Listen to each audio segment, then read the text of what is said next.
ओम शांति। ओम शांति। आज 7 जून 2021 के साकार बाबा के मधुर महावाक्य हैं। आज बाबा ने कहा, बच्चे, अमृत वेले का समय बहुत अच्छा है, अतः सवेरे सवेरे एकांत में बैठ बाबा से मीठी मीठी बातें करो। बाबा ने खुशखबरी दी कि सवेरे सवेरे 3 से 4:45 और 2 से 4:45 की अपॉइंटमेंट तुम बच्चों के लिए है। 5 बजे से भक्तों की अपॉइंटमेंट शुरू हो जाती है। इसलिए आप बच्चे अपने रात्रि के सोने के समय को मैनेज करो। 10 से 11 बजे में सो जाने से अच्छा है। 12 बजे सोकर सुबह 3:30 बजे व 4 बजे उठने से अमृत वेले में नींद आती है। बाबा कहते, बच्चे, ड्रामा के राज को बुद्धि में रख, अपनी अवस्था को अचल अडोल एक रस बनाते रहो। बाबा कहते, इस शरीर पर कोई भरोसा नहीं है, इसलिए विनाश के पहले अपना सब कुछ सफल कर लेना है। आज वरदान में बाबा ने कहा, दाता के बच्चों को कभी भी लेने का संकल्प नहीं आना चाहिए। जो निष्काम सेवाधारी हैं, उन्हें कभी भी ये संकल्प आ नहीं सकता कि मैंने इतना किया, मुझे भी तो कुछ मान शान मिलना चाहिए। ये संकल्प आना भी लेना हुआ। विश्व महाराजन को लेने का संकल्प शोभता नहीं।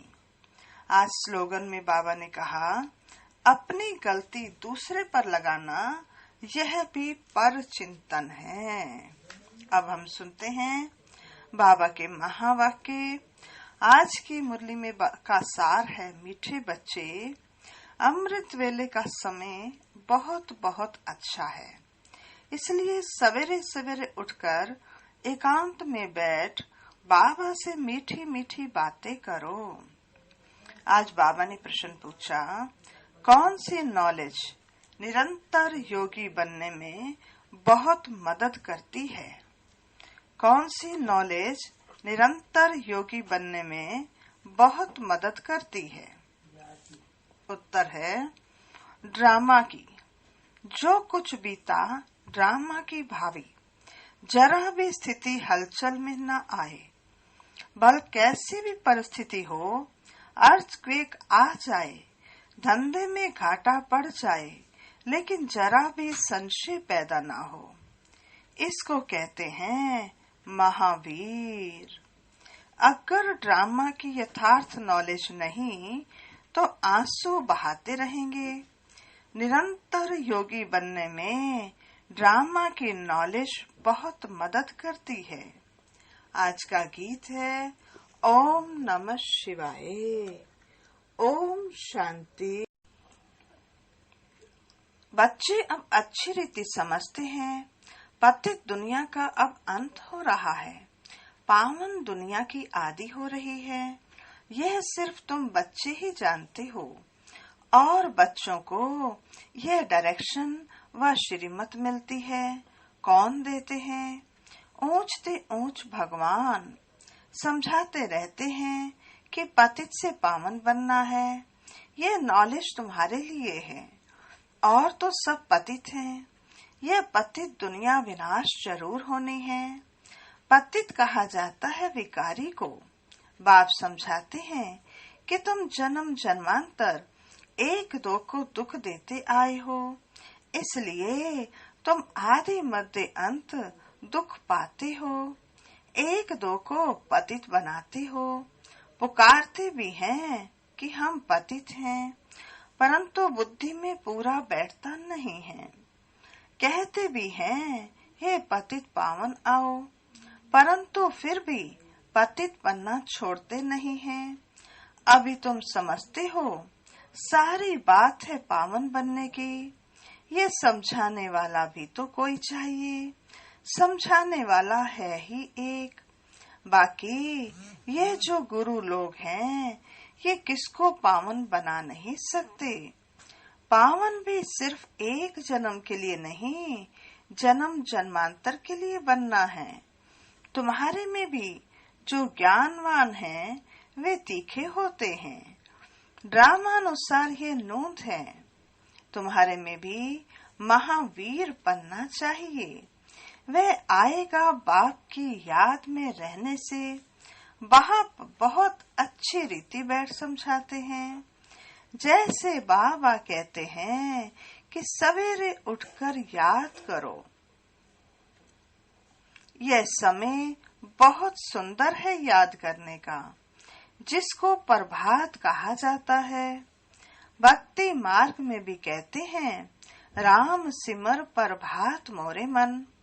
बाप भी कहते हैं, सवेरे उठकर बाप को याद करो तो बड़ा मजा आएगा। बाप की याद में बैठ यही ख्याल करना चाहिए कि कैसे किसको समझाएं। अमृत वेले का वायुमंडल बड़ा शुद्ध रहता है। दिन में तो गोरख धंधा रहता है। रात को 12 बजे तक तो विकारी वायुमंडल रहता है। साधु संत भक्त आदि सब भक्ति भी प्रभात को करते हैं। यूं तो याद दिन में भी कर सकते हैं। धंधे में भल रहें। बुद्धि का योग जिस देवता का पुजारी होगा उनके पास होगा, परंतु ऐसा किसका रहता नहीं है। भक्ति मार्ग में सिर्फ दर्शन के लिए मेहनत करते हैं, मिलता कुछ भी नहीं। उनको भी भक्ति करते करते तमो प्रधान बनना ही है। भक्ति मार्ग में भी शिव पर बलि चढ़ाते हैं, जिसको काशी कलवट कहते हैं। शिव को याद करते करते कुएं में कूद पड़ते हैं। शिव के ऊपर बलि चढ़ते हैं। वह है भक्ति मार्ग की बलि, यह है ज्ञान मार्ग की बलि। यह भी बाबा कहते, वह भी मुश्किल, यह भी मुश्किल। भक्ति मार्ग में इससे कुछ फायदा नहीं। यह जैसे आत्मा अपने शरीर का घात करती है, यह कोई ज्ञान नहीं है। वह भी कह देते, आत्मा सो परमात्मा।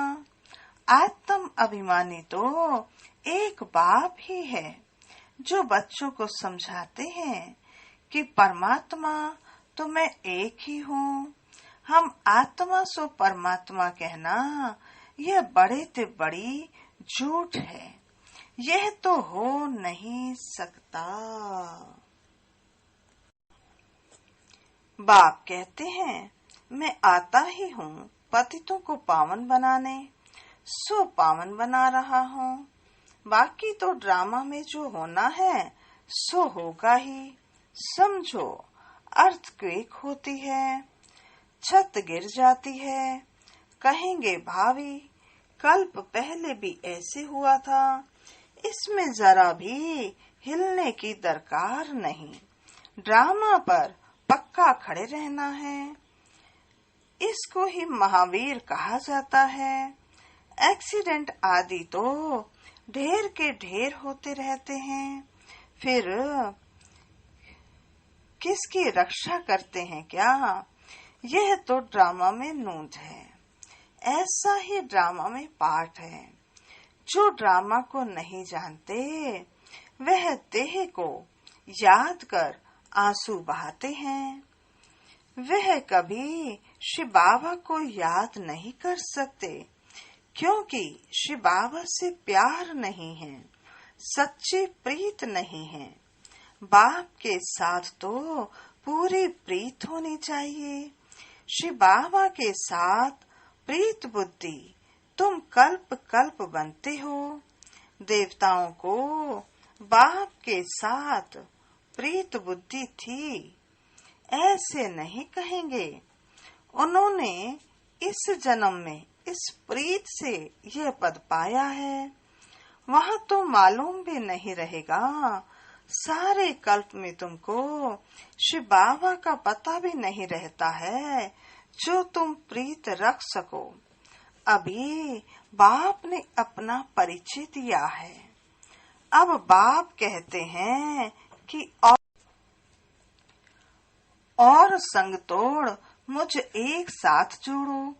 यह विनाश काल तो जरूर है, यह भी तुम बच्चे जानते हो। मनुष्य तो बिल्कुल ही घोर अंधियारे में है। तुम अभी समझते हो, हमको तो बाप से पूरा वर्षा लेना है। याद बिगर सतो प्रधान नहीं बन सकेंगे। सर्जन बन अपने रोग को देखना है। श्रीमत पर देखना है कि हमारी बाप के साथ कितनी प्रीत है। अमृत वेले ही बाप को याद करना अच्छा है। प्रभात का समय बहुत अच्छा है। उस समय माया के तूफान नहीं आएंगे। रात को 12 बजे तक तपस्या करने से कोई फायदा नहीं है, क्योंकि टाइम ही गंदा होता है।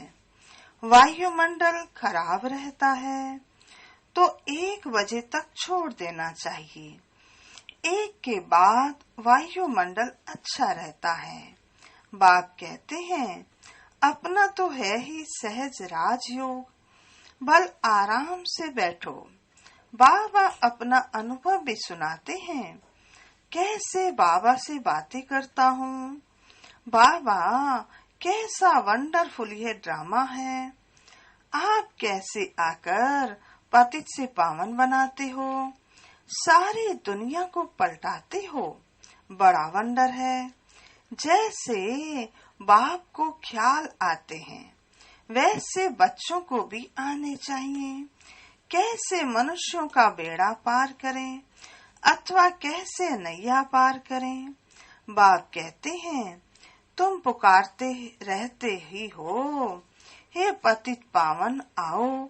अब मैं आया हूँ, अब तुम पावन बनो ना। अर्थात अब तुम पतित न बनो। पतित होकर सभा में आकर नहीं बैठो, नहीं तो वायुमंडल अशुद्ध कर देते हो। बाबा को तो मालूम पड़ता है ना। दिल्ली में, बॉम्बे में ऐसे विकार में जाने वाले आकर बैठ जाते थे। गाया हुआ भी है, असुर आकर विघन डालने बैठते थे।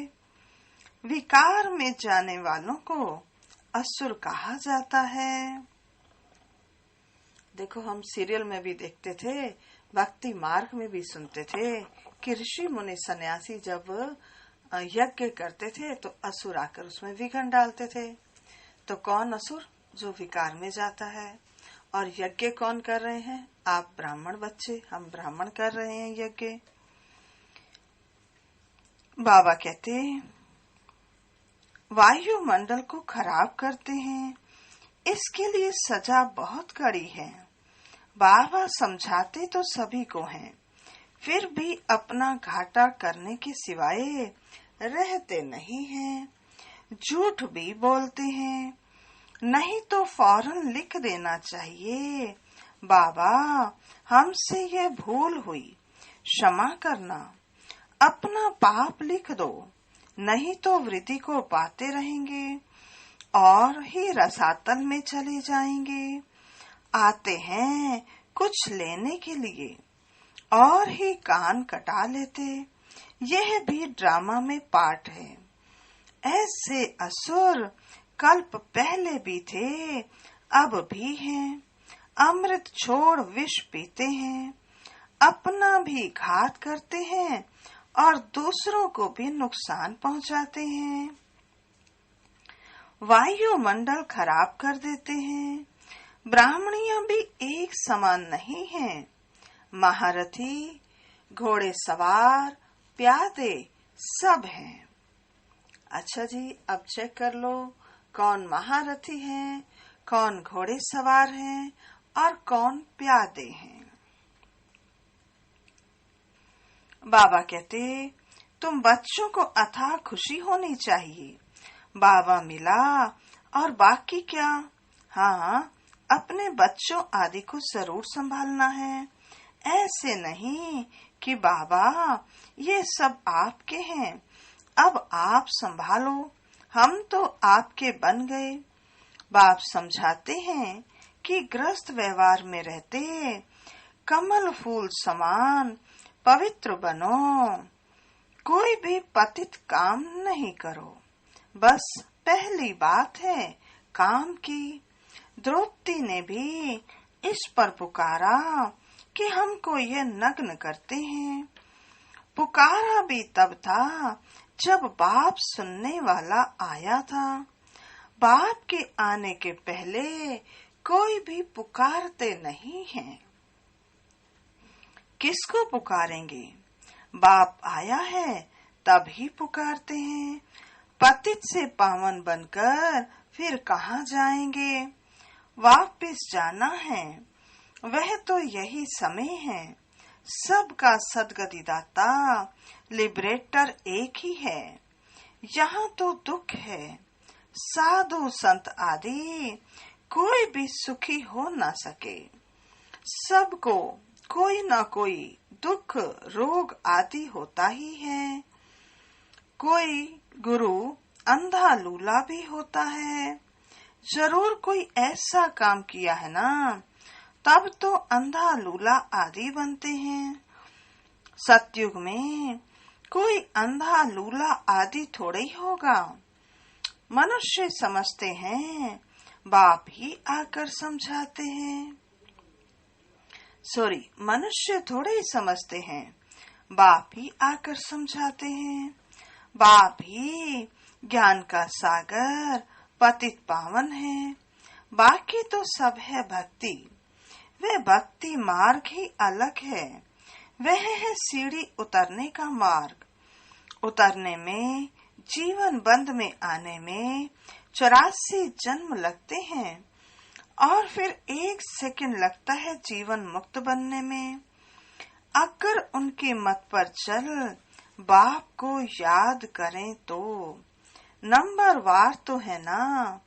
कहते हैं हमको फलानी टीचर मिले तो अच्छा है, तो जरूर खुद कमजोर हैं, तब तो कहते हैं फलानी को 2-4 मास के लिए भेज दो।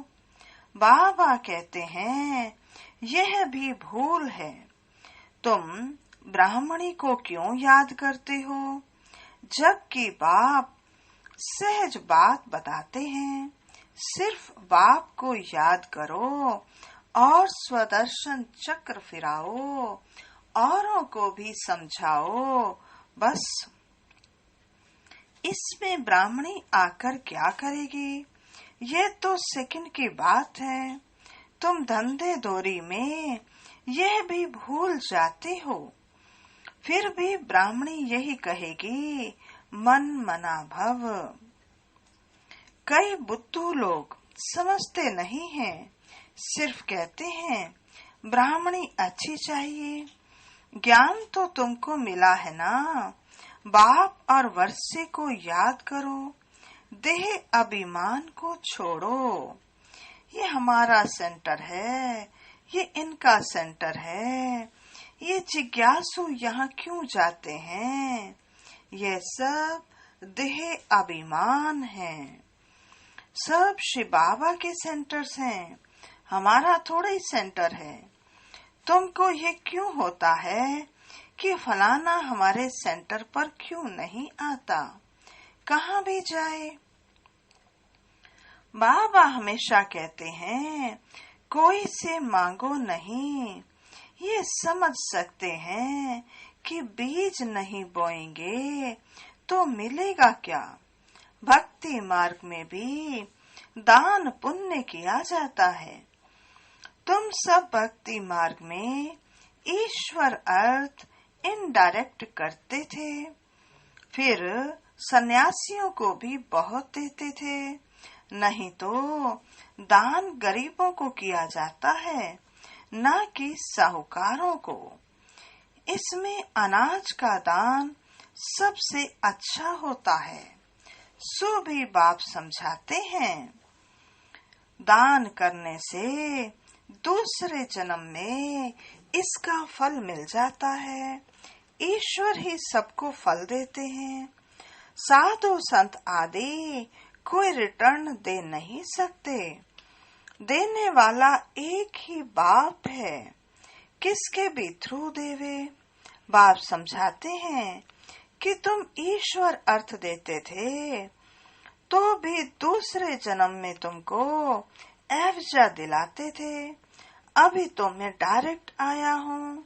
अभी तुमको 21 जन्म के लिए रिटर्न मिलेगा। फिर तो मौत सामने खड़ा है।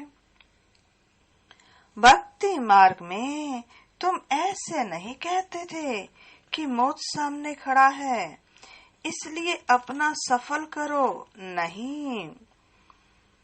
तो अब बाप समझाते हैं, जिसको भी चाहिए ये रूहानी हॉस्पिटल खोल दो। कोई कहते हैं बाबा मकान बनाए, उसमें ये हॉस्पिटल खोलें। बाप कहते हैं आज मकान बनाओ और कल मर जाओ तो ये सब खत्म हो जाएगा। शरीर पर भरोसा नहीं है, जो है उसमें ही तब तक एक कमरा रख दो जिसमें रूहानी हॉस्पिटल, रूहानी कॉलेज बनाओ। बहुतों का कल्याण करेंगे तो बहुत ऊंच पद पाएंगे। अच्छा, मीठे मीठे सिकिलदे बच्चों प्रति माता पिता बाप दादा का याद प्यार और गुड मॉर्निंग। रूहानी बाप की रूहानी बच्चों को नमस्ते। हम रूहानी बच्चों की रूहानी बाप दादा को नमस्ते नमस्ते नमस्ते।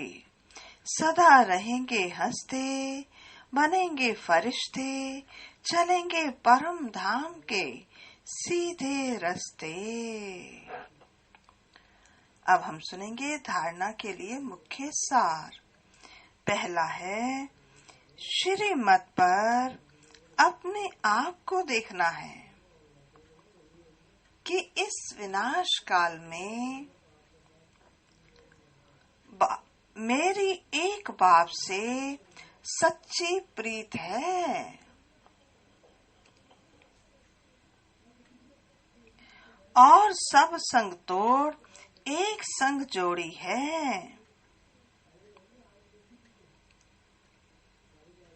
कभी कोई विक्रम करके असुर तो नहीं बनते। ऐसी चेकिंग कर स्वयं का परिवर्तन करना है। दूसरा, इस शरीर पर कोई भरोसा नहीं, इसलिए अपना सब कुछ सफल करना है। अपनी स्थिति एक रस अचल बनाने के लिए ड्रामा के राज को बुद्धि में रख कर चलना है।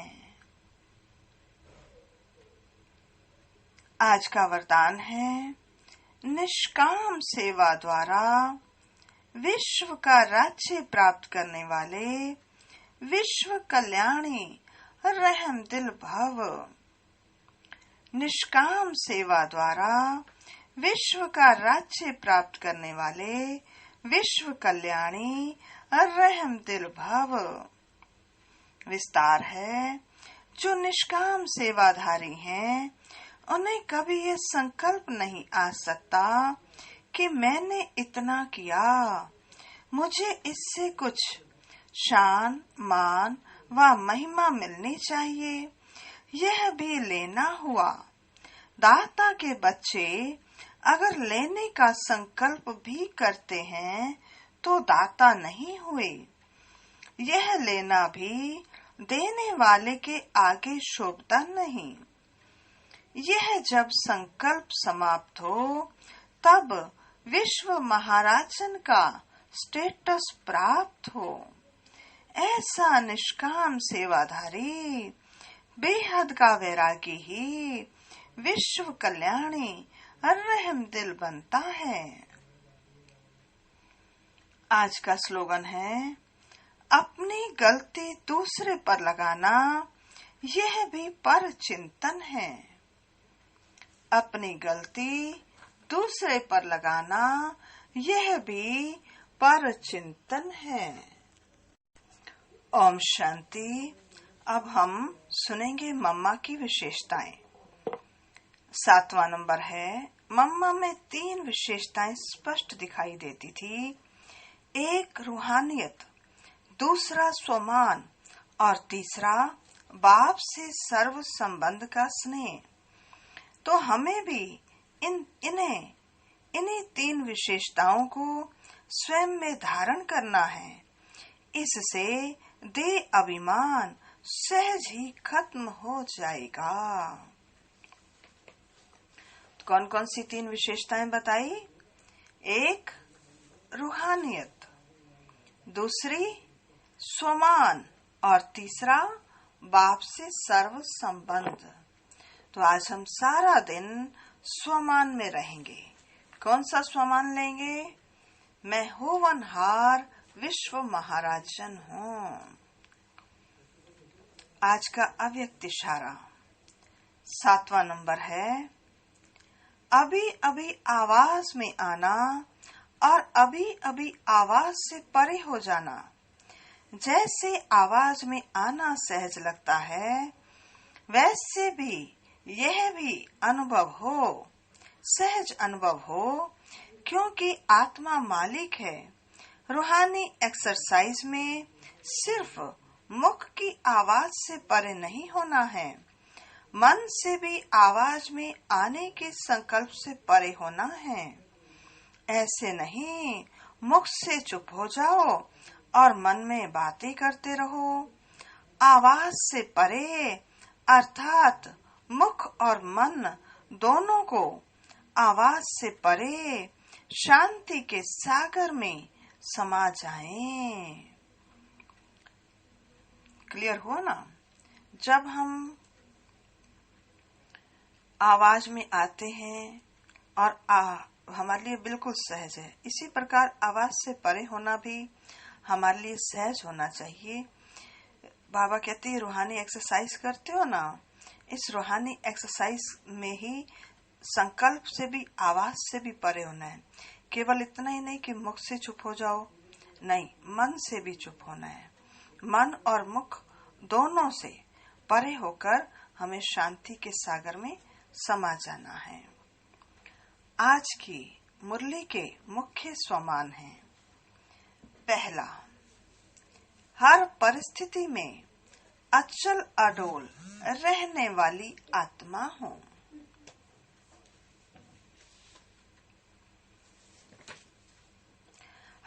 मैं हर परिस्थिति में अचल अडोल रहने वाली आत्मा हूँ। दूसरा, मैं निरंतर योगी हूँ।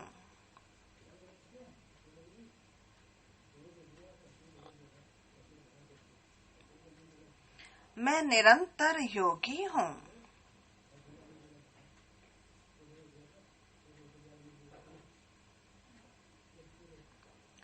तीसरा, मैं कमल पुष्प सम जीवन जीने वाली आत्मा हूँ। मैं कमल पुष्प सम जीवन जीने वाली आत्मा हूँ। चौथा, मैं स्वदर्शन चक्रधारी हूँ। मैं स्वदर्शन चक्रधारी हूँ। पांचवा, मैं आत्मा महारथी हूँ, महावीर हूँ।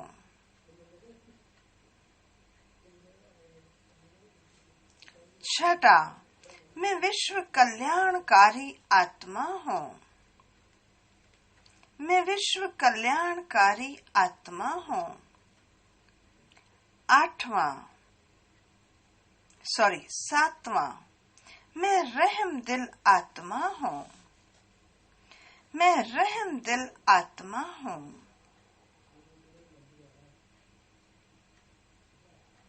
8वां, मैं निष्काम सेवाधारी हूँ। मैं निष्काम सेवाधारी हूँ। 9वां, मैं बेहद का वैरागी हूँ। मैं बेहद का वैरागी हूँ। 10वां, मैं होवनहार विश्व महाराजन हूँ। मैं होवनहार विश्व महाराजन हूँ।